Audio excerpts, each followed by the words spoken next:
માતાઓ બહેનો અને મને ચાંદલો કરીને મારું સ્વાગત કર્યું એવી નાની નાની દીકરીઓ બધાયનો હું ખરા દિલથી હૃદયના ઊંડાણથી ખૂબ ખૂબ આભાર વ્યક્ત કરું છું. તમે બધાએ આટલા વિશાળ સંખ્યામાં હાજર રહીને વળી ઉપર બેસાડીને વાજતે ગાજતે મારું ગામમાં સ્વાગત કર્યું એને હું માથા ઉપર ચડાવું છું. તમારા બધાનો આશીર્વાદ માંગુ છું. બધાનો ખૂબ ખૂબ આભાર વ્યક્ત કરું છું.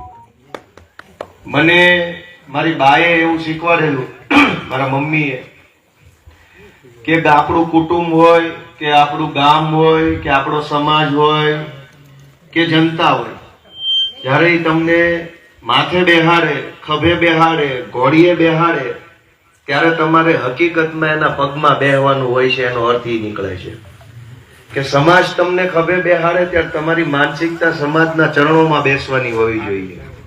તો હું આજે તમારા બધાના આ ભાવની કારણે, તમારા બધાની આ લાગણીના કારણે હું એવું સમજુ છું કે તમારા બધાની આશા, અપેક્ષા અને વિશ્વાસ જે છે એના ઉપર હું ખરા ઉતરવાની પૂરી કોશિશ કરવાનો છું. દોસ્તો, મારો હું ટૂંકો પરિચય આપું. હું ભાવનગર જિલ્લાના ઉમરાળા તાલુકાના ટીંબી ગામનો વતની છું. ગામડામાં મારો ઉછેર થયેલો છે. ખેતરોમાં કામ કરતા કરતા કરતા થોડું થોડું ભણતા ભણવામાં હું હોશિયાર હતો, એટલે ક્યારેય મને તકલીફ પડી નથી. 2012ની સાલમાં હું પોલીસ ખાતામાં રાઇટર બની ગયો હતો. અમદાવાદ શહેરમાં માધુપુરા પોલીસ સ્ટેશનની અંદર હું રાઇટર તરીકે નોકરી કરતો હતો. એમાં મેં નોકરી કર્યા પછી મને એમ લાગ્યું કે ભાઈ આ નોકરી આપણે કામની નથી, આપણે લોકોને ઉપયોગી બનવું છે. એટલે મેં નોકરી રાજીનામું મૂકી દીધું પોલીસ ખાતાની નોકરીમાંથી અને ફરી વખત મેં પાછી સરકારી ભરતીની પરીક્ષા આપી, તૈયારી કરી, પાસ થઈ ગયો, સિલેક્ટ થઈ ગયો, મેરિટમાં મારું નામ આવી ગયું અને બીજી વખત હું જમીન મહેસૂલ વિભાગનો ક્લાર્ક બન્યો. અમદાવાદ જિલ્લાના ધંધુકા તાલુકાના પ્રાંત અધિકારીની કચેરીમાં ક્લાર્ક તરીકે મને નોકરી મળી ગઈ. 2 વર્ષ મેં એ નોકરી પણ કરી. ત્યાર પછી મેં જોયું, મેં પોલીસ વખતે જોયું, મેં ક્લાર્ક વખતે જોયું કે ગામડાનો માણસ તાલુકા મથકે આવે, નાનો માણસ સરકારી કચેરીનું પગથિયું ચડે, ગરીબ માણસ આવે, કોઈ ભોળો માણસ સરકારી પગથિયું ચડે તો એને અપમાનિત કરવામાં આવે, ધક્કા ખવડાવવામાં આવે, એનો ભાવ ન પૂછવામાં આવે, એનો કોઈ હાલચાલ ન પૂછે, ધક્કે ચડાવે અને જાણે કે આ દેશનો નાગરિક જ નથી એવું વર્તન એની આગળ થાય છે. મેં એ વાતને જોઈ, મને એ વાત ખટકી. મેં નક્કી કર્યું કે નોકરી નથી કરવી, હું જાહેર જીવનમાં જઈશ અને ગામડાના લોકો માટે મારો સંઘર્ષ કરીશ, લોકો માટે હું અવાજ ઉઠાવવાનું કામ કરીશ. 2017ના વર્ષમાં સરકારી નોકરીમાંથી નીકળી અને મેં જાહેર જીવનનો રસ્તો પકડ્યો. એ વખતે મને મદદ કરશે, હારે કોણ હાલશે, ક્યારે થશે, આ એક પણ સવાલનો જવાબ મારી પાસે નહોતો. મને એટલી ખબર નહોતી પડતી, પણ મનમાં દાસ ચડી ગઈ કે હું પોતે ગામડાનો માણસ છું, ગામડામાં મોટા થયેલા છે. આપણે જરાક ભોળા માણસો હોઈએ, આપણે થોડાક સહન શક્તિ આપણી વધારે હોય ગામડાના માણસોની અને આપણી જાતું કરવાની ભાવના વધારે હોય, પણ એનો લાભ સરકારમાં બેઠેલો માણસ આપણો ઉઠાવે, એ મને ખટકેલી વાત હતી. એટલે એ ખટકતી વાત મનમાં, દિલમાં લઈને હું જાહેર જીવનના રસ્તે આવ્યો. મેં તે દિવસે 2017માં નક્કી કર્યું હતું કે હવે હું આ રસ્તેથી પાછું પગલું ભરવાનો નથી, ક્યારે જે થવું હોય એ થઈ જાય. અને આજે આ બરવાળા ગામના લોકોની હાજરીમાં કહેતા મને ગર્વ થાય છે કે જાહેર જીવનમાં મારા 10 વર્ષ પૂરા થવા આવશે. હું ચૂંટણી લડ્યો, હારી ગયો, અમારી પાર્ટી હારી ગઈ, ક્યાંક જીત્યા, તકલીફો પડી, ભાજપે મારી ઉપર 30 FIR કરી, ભાજપે મને 15 જિલ્લાની જેલમાં પૂર્યો, અમારી ગાડીઓ પર હુમલા થયા, ટીવીમાં અમારા વિશે ખરાબ બદનામી થાય એવું ખૂબ ભાજપે બતાવડાવ્યું. પણ એ બધી જ તે સંઘર્ષની સીડીને પાર કરીને, નબળો સમય પાર કરીને, ઉતાર ચઢાવને જીરવી જઈને, સંઘર્ષનો સમય જીરવી જઈને અમે જે નિર્ણય 2017માં કર્યો હતો કે પાછું પગલું નહીં ભરવું, એ પાછું પગલું નથી ભર્યો. માટે આજે આગળ પગલું ભરવા માટે થઈ હું બરવાળા ગામમાં તમારી વચ્ચે આવ્યો છું. દોસ્તો, મારા માટે એ ગર્વની વાત છે કે ચૂંટણી જીતેલા માણસો પણ પાર્ટી બદલી નાખે છે. માત્ર ભૂપતભાઈ ભાયાણી નહીં, માણાવદર ની અંદર અરવિંદભાઈ લાડાણી, પોરબંદર થી અર્જુનભાઈ મોટવાડિયા, વિજાપુર થી સીજે ચાવડા, જામનગર થી જાડેજા સાહેબ, કે ગુજરાતમાં 80 જેટલા એવા લોકો છે જે ધારાસભ્ય બન્યા, પછી પક્ષપલટો કર્યો અને પક્ષપલટો કરીને ભાજપમાં ગયા. 80 લોકો ધારાસભ્ય બન્યા અને પક્ષપલટો કરી લીધો. હું આજે ગર્વથી કહી શકું છું કે હું ચૂંટણી હાર્યો હતો, પણ હિંમત ક્યારેય નહોતો હાર્યો અને અડીખમ ઉભો હતો. એટલે ફરી વખત આજે તમારા આશીર્વાદ માંગવા આવ્યો છું. આ દોસ્તો અમારું જીવન છે, આ અમારી તાકાત છે કે એક ગામડાના સાવ સાધારણ નાના પરિવારમાંથી આવું છું, પણ લોભ લાલચ સામે હું ઝૂકતો નથી, સત્તાની તાકાત સામે હું ઝૂકતો નથી. અમે વટથી લડવા વાળા માણસો છીએ. પૈસા માટે, હોદ્દા માટે, સત્તા માટે હારા હારા લોકો ઝૂકી જાય છે, પાણીમાં બેહી જાય છે, ભાજપમાં બેહી જાય છે, સત્તાના ખોળામાં બેહી જાય છે. મને એ વાતનું ગર્વ છે કે હવે મોટી ભાજપની સરકારની અંદર એ ઓકાત નથી કે ગોપાલ ઇટાલિયાને બેહાડી શકે કે મૂંગો રાખી શકે. અમે ભલે ચૂંટણી હારીએ કે જીતીએ કે ન જીતીએ, પણ ભાજપની સરકારમાં એ તાકાત નથી, ભાજપની સરકારમાં એવી નોટ નથી બની કે ગોપાલ ઇટાલિયાને ચૂપ કરાવી શકે, નીચે બેસાડી શકે. દોસ્તો, એ તાકાત લઈને હું તમારી વચ્ચે આવ્યો છું કે તમને બધાને એમ લાગતું હોય કે આ ગોપાલ ઇટાલિયા નાના માણસો માટે બોલે એવો માણસ છે, તો એક વખત તમે બધા મને આશીર્વાદ આપજો. ભાજપની અંદર તો બહુ મોટા મોટા નેતાઓ છે. આ ચૂંટણી પ્રચારમાં આવ્યા છે, મારે કોઈના નામ નથી લેવા, પણ તમને બધાના નામ ખબર છે કે એવડા મોટા મોટા નેતાઓ આવ્યા છે, કેવડા મોટા મોટા નેતાઓ ભાજપના આવ્યા છે. ઉમેદવાર પણ ભાજપના ઘણા મોટા છે, મોટા મોટા મંત્રીઓ આવ્યા છે, મોટા મોટા કેન્દ્રીય મંત્રીઓ આવ્યા છે. એ તો બહુ મોટા માણસો છે, બહુ મોટા માણસો, મંત્રી, કેબિનેટ મંત્રી, પ્રદેશ પ્રમુખ. મોટા માણસોને આપણા જેવા નાના માણસોની નાની પીડા નથી દેખાતી ને, એ વાતની તકલીફ છે દોસ્તો. ગામડાના માણસ પાસે ક્યારેય મોટો પ્રશ્ન ન હોય. આ બરવાળા ગામના લોકોની ક્યારેય એવી માંગણી ન હોય કે એરપોર્ટ બનાવો, પણ ગામ એમ કહેતું હોય કે ભાઈ ગળતના ડેમ માંથી થોડુંક પાણી આ બાજુ આવવા દો તો છોકરા ને ઢોર ને બધા સુખેથી જીવે, ખેતરમાં કઈક સારું થાય, ઢોરે કઈક લીલુંછમ ખાય અને આખું ગામ સુખી રહે. ગામડાના માણસની મોટી માંગણી હોતી નથી અને ગામડાના માણસની ખોટી માંગણી હોતી નથી. વાત સાચી હોય ને વાત માપની હોય છે, પણ સાચી હોવા છતાંય કામ નથી થતું, નાની વાત હોવા છતાંય કામ નથી થતું. શું કામ? કે ભાજપની સરકાર 40 વર્ષથી છે, એના નેતાઓ બધા બહુ મોટા મોટા થઈ ગયા છે. હવે એને આપણા નાના માણસની વેદના દેખાતી બંધ થઈ ગઈ છે. એ મોટા માણસો છે, એ આપણું ન સાંભળે, એને આપણું દેખાય નહીં, આપણું એને અંદરથી અહેસાસ ન થાય કે ગરીબ માણસ, એક ગામડાનો લાચાર માણસ કેમ જીવતો હશે. નહીતર વિચાર કરો કે અત્યારે ધારું ઉતર્યું છે, 3 ખટારા ભરાય એટલા ભાજપના નેતા વિધાનસભામાં ફાળવા છે.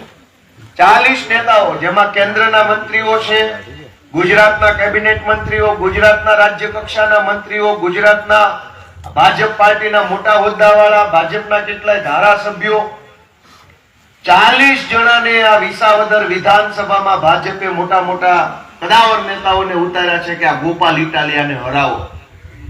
પણ મારી 40 નેતાને, મુખ્યમંત્રીને, ભાજપના ઉમેદવારને બધાને વિનંતી છે કે આટલું બધું બળ મારી જેવા એક નાનકુડા છોકરાને પાડવામાં કરો છો, એનાથી અડધું બળ જો ગામનું ભલું કરવામાં કર્યું હોત તો ગામ એમ નામ તમને મત આપે. ખામું બળ હું કામ કરો છો? જે કરવાનું છે એ કરો. ગુજરાતમાં દારૂ ઉપર પ્રતિબંધ છે, પણ જોઈએ એટલો દારૂ જે ગામમાં માગો એ ગામમાં મળે છે. બાજુના ગામમાં જવું નથી પડે. ખાતર ઉપર પ્રતિબંધ નથી, પણ ખાતર જોઈએ ત્યારે કોઈ દી ન મળે.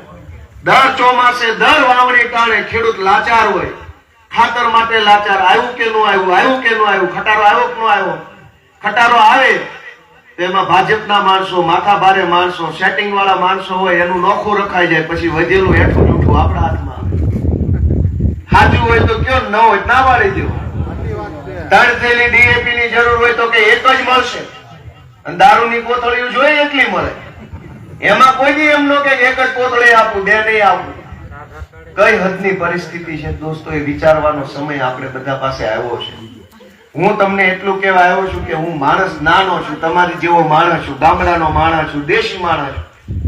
હું કોઈ મોટી તોપ નથી કે હું કઈ પૈસા વાળો નથી, મારી પાસે માથા ભારે માણસો નથી, મોટું ટોળું નથી, પણ અમારી પાસે દાનત છે, ધગશ છે અને આવડત છે દોસ્તો. અને એ દાનત, ધગશ અને આવડતના આધાર ઉપર અનેક કામ આ વિસ્તારના લોકોના કરવા માંગીએ છીએ દોસ્તો. આ ભાજપની સરકારને નાના માણસની પીડા નથી દેખાતી. તમે જુઓ કે કેટલા બધા પ્રશ્નો છે. હું છેલ્લા 2 મહિનાથી આ વિસાવદર અને ભેસાણમાં રહેઠાણ કર્યું છે. 2 મકાન ભેસાણમાં ભાડે રાખ્યા છે, 2 મકાન વિસાવદરમાં ભાડે રાખ્યા છે. એમાં અમારા ડ્રાઈવરો, કોમ્પ્યુટરો વાળા, આ ફોટા પાડવા વાળા બધા મોટો સ્ટાફ રહે છે. એમાં 2 મહિનાથી અમે અહીંયા રહી છે. અને હું આખા વિસાવદર, આખા ભેસાણ, જુનાગઢ ગ્રામ્ય અને બગસરાના 5 ગામ, આ તમામ જગ્યાએ, તમામ ગામમાં હું એક વખત મીટિંગ કરી આવ્યો છું. મેં આખી એક ઉથલ મારી લીધી ચૂંટણી પહેલા, અને આ બીજી ઉથલ ચાલુ કરી છે. તમે વિચાર કરો કે 160 કરતા વધુ ગામ, તમામ ગામમાં ઓછામાં ઓછો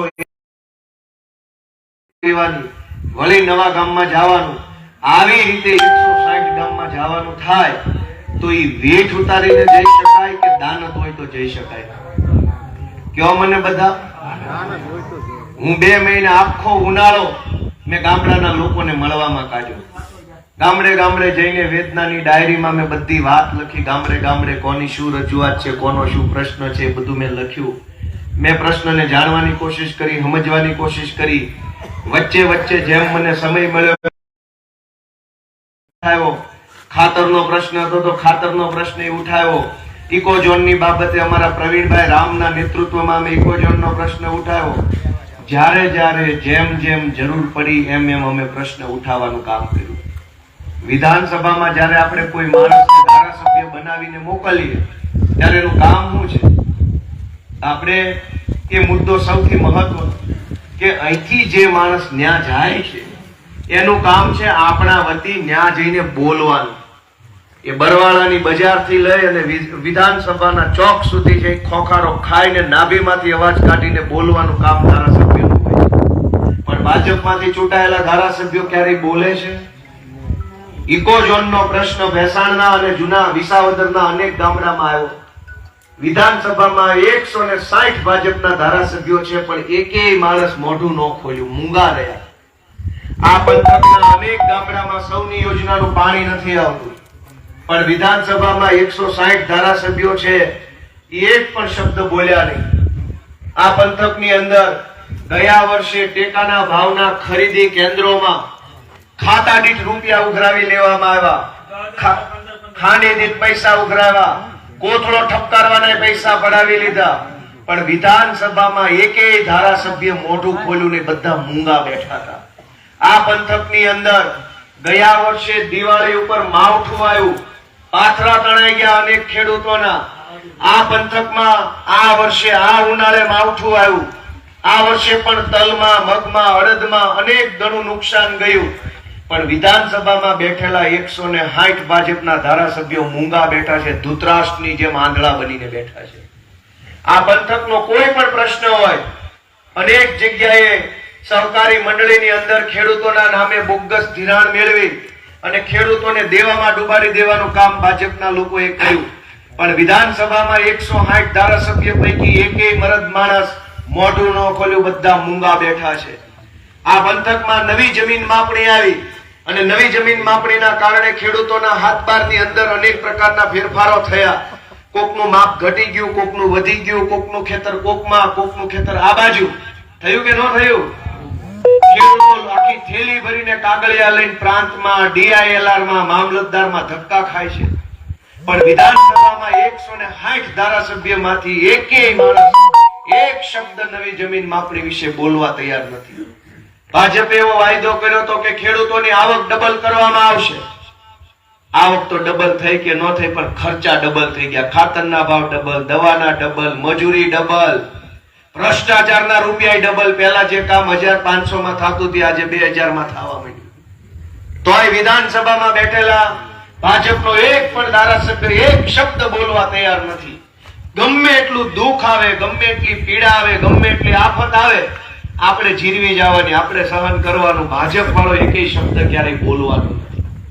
તો દોસ્તો, જો બોલવાના જ ન હોય તો ચૂંટણી જીતીને કરવું શું છે એ પ્રશ્ન મોટો છે. તો હું તમને પૂછવા આવ્યો છું કે તમે જેને મત આપો અને જે ધારાસભ્ય બને એ ન્યા જઈને બોલે એવો લાવવાનો છે કે મૂંગો બેહી રહે એવો લાવવાનો છે? નિર્ણય તમારે લેવાનો છે. ન્યા જઈને માણસ ધારાસભ્યને કોઈએ ક્યાંય ખાતર છાંટવા લઈ જવાનો ન હોય, દવા છાંટવા નથી લઈ જવાનો તમારે મને, પણ તમારે મને ખાતર છાંટવા ન લઈ જવાનો હોય, પણ ખાતર ન આવ્યું હોય ત્યારે બોલે એવા માણસને ધારાસભ્ય બનાવવાનો હોય. તમારે મને મજૂરીએ નથી લઈ જવાનું, પણ તમને તકલીફ પડે ત્યારે વિધાનસભામાં કોણ બોલશે એ નિર્ણય લેવાની આ સમય છે. ભાજપના ઉમેદવાર કિરીટભાઈ એવું કહેતા હતા કે તમારે ચિઠ્ઠી લખીને કામ થઈ જાય એવો જોતો છે કે આંદોલન કરે એવો જોતો? તો લખવી હતી ને ચિઠ્ઠી, ક્યાંય સૌની નથી, એકે કઈ બોલીએ કેવા નથી. CR પાટીલની ચિઠ્ઠી આવે ને એટલું જ પાણી પીવે એવા ધારાસભ્યો છે, કશું જ બોલીએ કેમ નથી.